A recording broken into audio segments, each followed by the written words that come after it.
welcome to my channel, Daniel Godin alias Bisaya Kamunggay. Karamo oras ha, ipahigayon ang IPR, International Personnel Resources, o gingon man INR, International Nurses Recruitment. Katusan ka mga nurses nga mga Pinoy gikan sa nagalain-laing dapit sa Pilipinas na adiriron Christmas party. There is a North Lutheran Church, there is a City of Arden Hills sa State of Minnesota sa Amerika. Maunay ang daghan ng mga Pilipino nga mga nagikan sa nagalain nga lugar sa Pilipinas. Nangaon sila o niya ato ning ipakita kaganina kinsa ni mga tawana na ug asa ning mga lugar na nagagikan daghan. Luzon, Visayas, Mindanao ug NCR nagkahiyo sa karong mga panahon na. O niya, dili lang ang mga nurses, apil na ang ilahang mga pamilya. Okay? Ato ta sunahan gamay, tuyong ta diri sunahan. O niya, ato sang tuyo kun pod kinsa po ning nag-cater nila karong panahon na, okay? So ta diri, dunay mga nag-cater diri atong nuulon daw. Kay ako nakita nga Filipino sa nag-cater ani mga pagkauna alang sa mga nurses o mga pamilya nila karong mga gabi una. Okay? Okay. So, ang ngalan sa catering is Inday Kitchen Hailin, Executive Chef. Oh. So, tigluto. Okay? So, muna ilang mga pagkaon dere gidalit sa mga nurses. Okay. Ato ni pagtan o bayhan na o ato ni pagtan o bayhan na para mabay din ha kung sa mga sudana ang ilang gigiter alang sa mga nurses. Okay? Unya na mga napodere salad, house salad. Na mga siyempre mga cupcakes. Okay? So muna ilang i-serve ng mga pagkaon sa daghan ng mga nurses dire karong gabi una. Disyembre 21 adlaw pang Sabado gihapon ron. Unya mao ni ang ato ang gianhi karong orasa. Kasi pagkaon unya importante mahibawan unsa ni mga pagkaon na unya padulan na to ang cater diri. Okay. So ato ituyo ang kamera daghan jud nga mga tao ang nag-abot-abot diri nga mga nurses unsa bay paagi sa pagpang-recruit ng mga nurses sa Pilipinas. Ato din ang palawman nindot kini siya nga topic alang sa itong mga kaigsuunan nga nagtinguha nga mahimong nurse or nurses silang lupuha sa Amerika. Okay? Ito ko nung dulo ning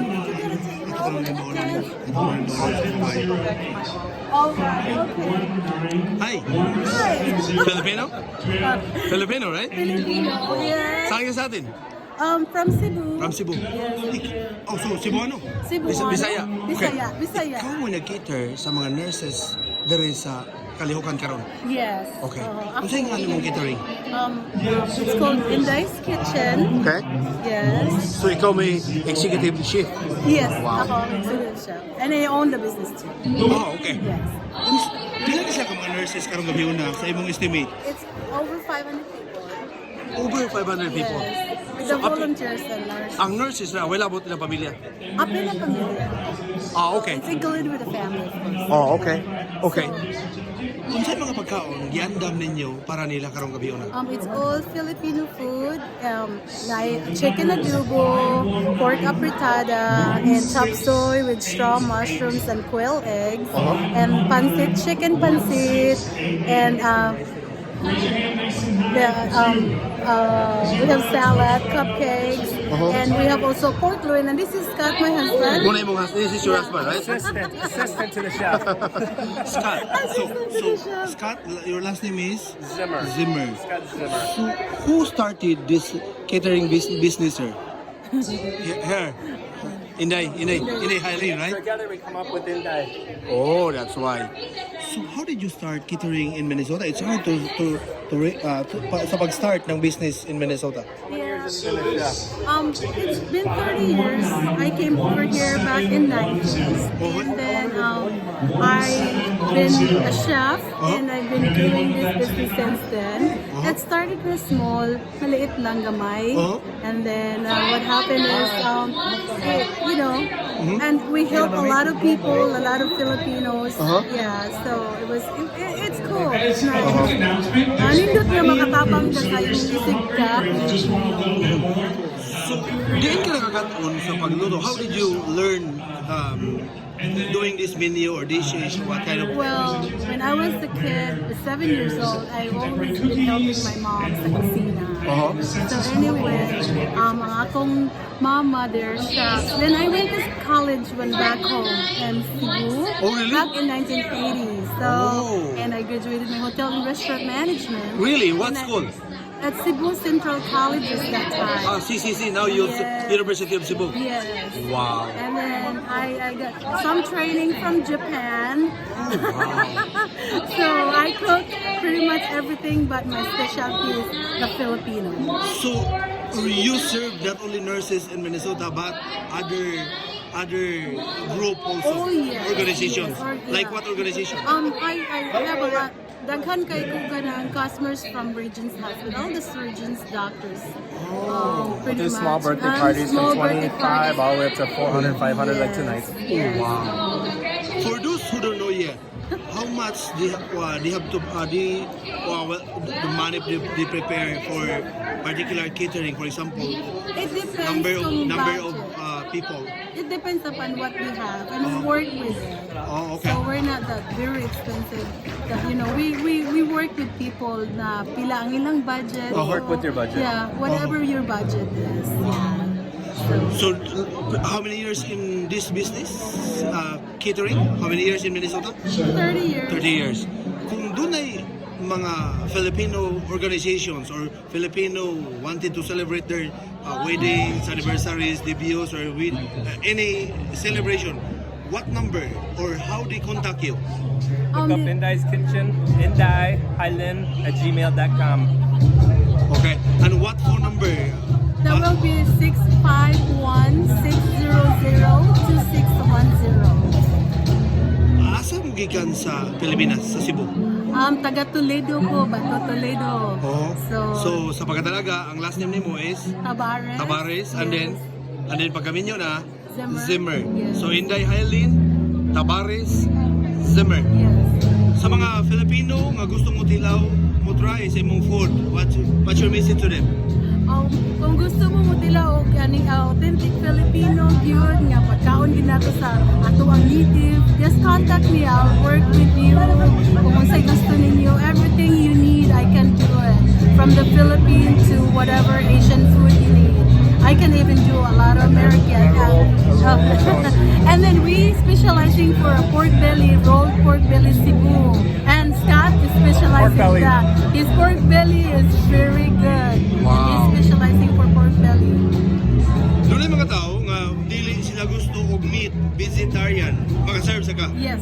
Okay. Gluten-free, celiac, whatever you need, we can do it. Doon ay mga tao nga stick to kayo, dili ma-mix ilang gusto ma-mix ilang luwag, ilang ladol og oil. Yes, Uh-huh. yes, we can do that. Uh-huh. No cross-contamination, yes, I can do that. What part of Minnesota makater ninyo? Kung saan nga pinakalayo nga distance, long distance city nga inyo makater? All around the city lang kami. Within the city. Usually first ring. Suburbs area. First ring. Wow. Anytime, but you have full-time job aside from this. Call ahead of time, we'll schedule. Yes. Oh, okay. Pero you're not accepting to go meals or food like pack lunch. No. We can do that too. Pick up at the house. Uh-huh. Yes, we can. Oh, okay. So they will contact you through website, right? Yes, on the phone that I give. Uh-huh. Yes. Facebook. On Facebook too. What's the Facebook name? Yes. What's the Facebook name? Inday? It's Highland Tabares. Oh, Indai's Kitchen. Yeah, Indai's Kitchen. Okay. So sa mga Pasko ron, Christmas time, sa pamilya niyo sa Minnesota, pamilya niyo sa Pilipinas, pwede ka say hi to them? Kumusta Pilipinas? Especially from Toledo. Kumusta mo diyan? Maayong Pasko. What part of Toledo are you? Bato, Toledo. So, magkita tapuhon. First of the year, we'll be there. Sa mga di suito sa Toledo, i-describe mo ang Toledo para nimo. Kung sa atin Toledo. Ang Toledo, gamay lang siya nga city, but it's booming right now. Then a lot of nice beach that you can go. Lamig nga pagkaon. So, kung gusto Friendly mo, people. kung gusto mo yung mga doon, say naay mga spots or tourist attractions or destination na makadto mi sa Toledo He City. knows that I don't go so often the Hidden Valley. Hidden Valley? Hidden beach. Hidden Beach. Hidden Beach. Hidden beach. The one with Cove. the Cove. Mhm. Yeah. Down I in don't Oslo, know. Malmo. No. Toledo. Toledo. Oh. Toledo would be closest to be Hidden Beach. Hidden Beach. Okay. And the Cove. And if you go for those who are not from Cebu, katong mga taga Bohol, taga Leyte, taga other provinces nga gusto madto Toledo, pila ka hours ang travel from the Cebu City to Toledo City?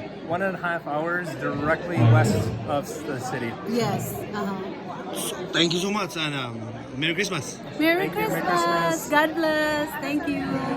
Si Inday Hailin Tabares Zimmer o giyang bana si Scott Zimmer. Thank you. Okay. Sa mga wa pa naka-subscribe, please subscribe my YouTube channel Daniel Godin Bisaya Kamunggay. Thank you.